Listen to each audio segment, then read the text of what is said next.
Why won't Marvel let Wolverine, played by Hugh Jackman, to live out his retirement? Hugh Jackman's Wolverine appearances used to make some kind of logic.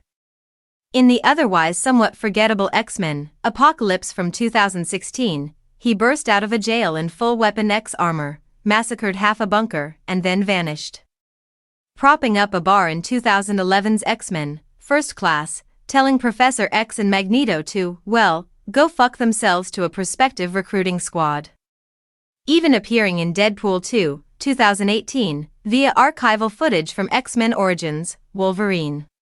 We were able to tolerate these appearances because they were small, self-contained sideshows that adhered to the hallowed rule that they should be entertaining and short. Additionally, they came before Jackman had the weight of a quarter-century of audience commitment.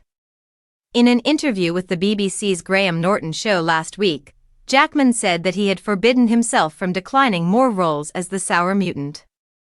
"I will never say never again," he said. "However, up until the day I had a change of heart, I did mean it when I said never. But I really did, and I meant it, for a number of years." Although he wasn't mentioned in an endless name-on-chair live stream earlier this year that revealed the majority of the main cast, there are rumors that he might make a brief appearance in the upcoming Avengers Doomsday in order to capitalize on the success of Marvel's recent $1 billion mega-hit Deadpool and Wolverine. Naturally, this would be a bad idea. Wolverine's cameo has been overdone, and the only way he could appear in Marvel's next big episode would be if he played a crucial role in its plot.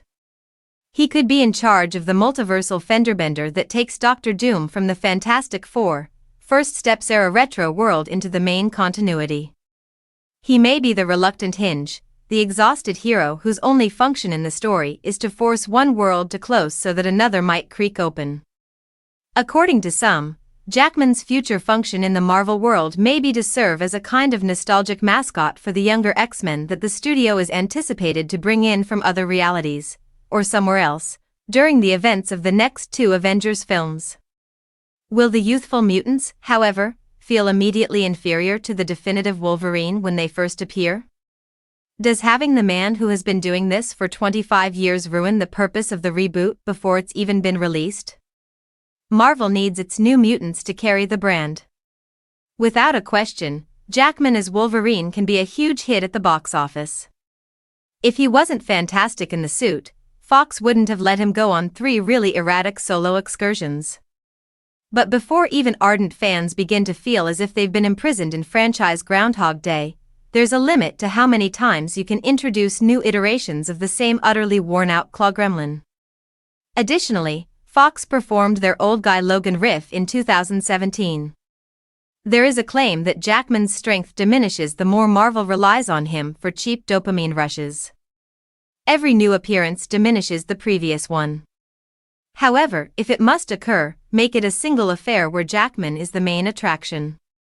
Provide a plot that permits him to wander off into the semi-feral hinterland where all decent Wolverines ultimately retire, without concluding with him giving up his life for the sake of society or someone else's character development.